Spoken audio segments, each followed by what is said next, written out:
Hey guys, welcome to part 4 of our Tasmanian tour on the Ultimate Recycler channel. Nothing to do with recycling, but we're on a bit of a holiday for the Table Tennis Nationals. We start playing tomorrow in Launceston, so we've been cruising around the west coast of Tasmania and just filming our daily adventures, just for a record for us really. If you guys enjoy it, well, that's all the better.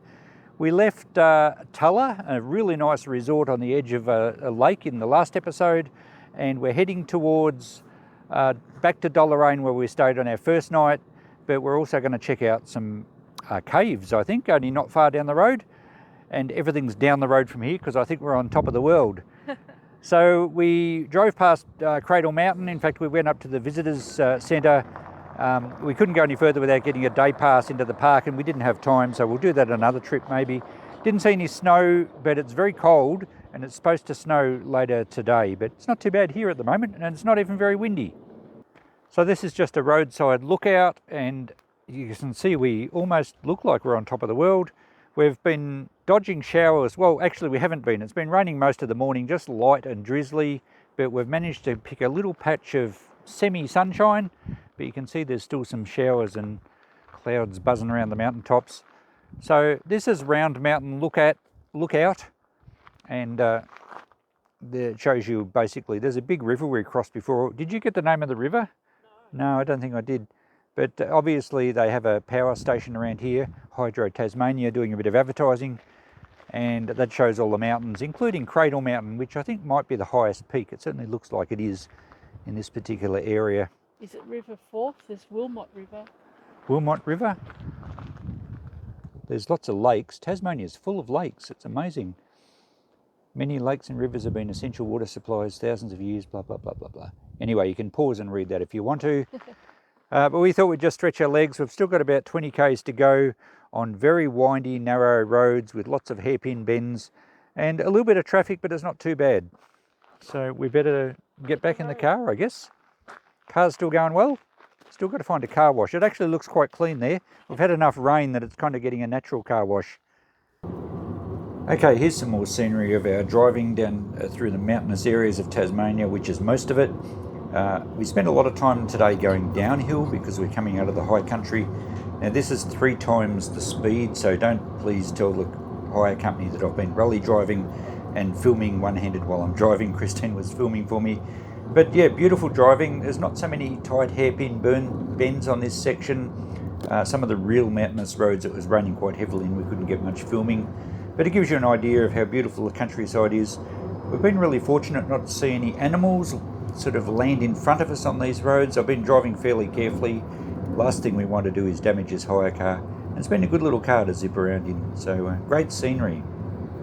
Well, unfortunately the first cave we got to, the King Solomon Cave, has been closed due to presumably trees down over the track. But now we're at the Marakoopa Cave or something like that. I'll correct that when I find a sign, at Mole Creek, and we're just coming up to the assembly point. The next tour is in 5 minutes. We may be able to film down there, but I don't know how much light there will be. Nice little creek here, so we'll hang around until the tour guide comes along and we'll go underground. I better not walk in the creek. Okay, I'm going to voice over this section, and it is a couple of days later, so I'll see if I can remember some of the facts and figures that the guide told us. They're absolutely fantastic caves, beautifully well lit. It's not for the faint-hearted. You need to be reasonably fit. There are a lot of steps. I think they said over 200 steps to get to the end, which is sort of culminates in a big cathedral. Nice, typical stalagmites and stalactites and beautiful formations that you get in limestone caves. I believe these were discovered in the very early 1900s, and they opened tours not long after. They did have some flooding issues. I think the last major flood was 2016, and because the creek that we saw outside actually flows through, and it has carved its way through the limestone, basically forming the caves, I guess. But back in 2016 it was nearly full of water. It destroyed all their lighting system and they had to relight it and rewire it, but it gave them a chance to put in LED lights, which are much better for the cave environment than the incandescent globes, which produce heat. It's a very delicate environment in caves, of course, and we were instructed not to touch anything, stick to the walkways, And when they do any lighting repairs, they have to be very careful of wearing gloves and that sort of stuff, because the oils from your skin can affect the calcium deposits. We were fortunate to have a small group. There was probably only about 10 or 12 of us, so it enabled us to have a good chat to the guide rather than just everyone just listening, so you could ask a lot of questions. There's the creek down there. It was quite loud, so I've turned the volume down that I actually recorded on, but as we got further away from the creek towards the cathedral, it was a bit quieter. As I said, the lighting was great. It really showed off the assets of the cave, and a fantastic atmosphere. Nice, I think constant 9 degrees in the cave, so in summer it'd be beautiful down here. It was actually not much colder than what it was outside today. But look at that, just amazing formations from the calcium. There was also a section where we weren't allowed to film or anything, where you could see the glowworms, and that was absolutely amazing. They turned the lights off for a few minutes until your eyes adjusted, and you would swear you were looking up at a starry night. And along the way, the guide gave us some really good information about the formation of the caves.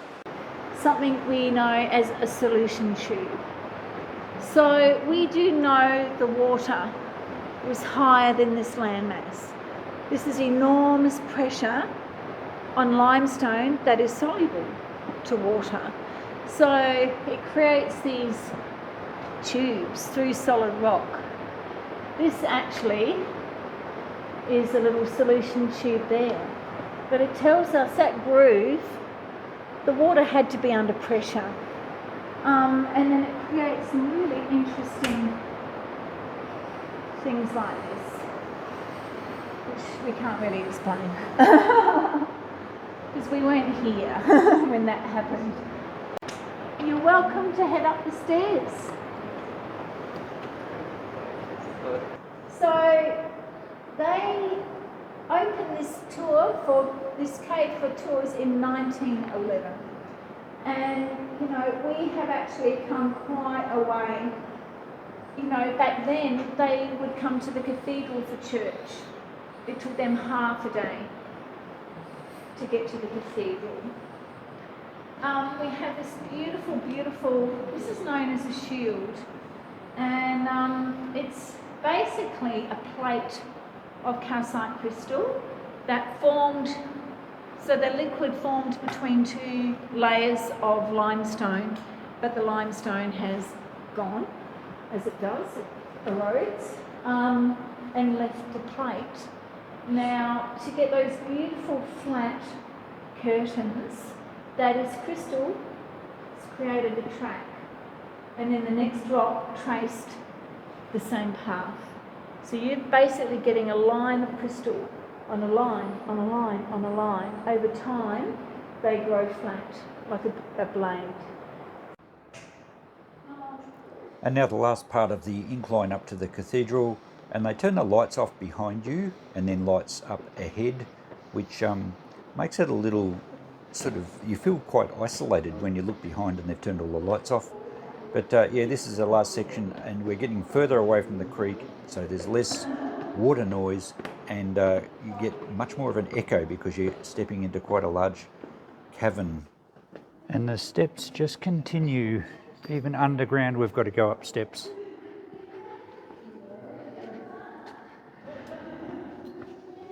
At least we've got away from the creek, so it's not as noisy in here anymore.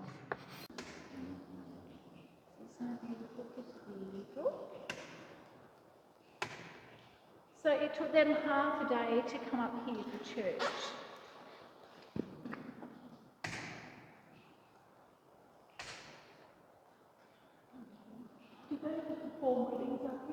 We have weddings sometimes, yeah.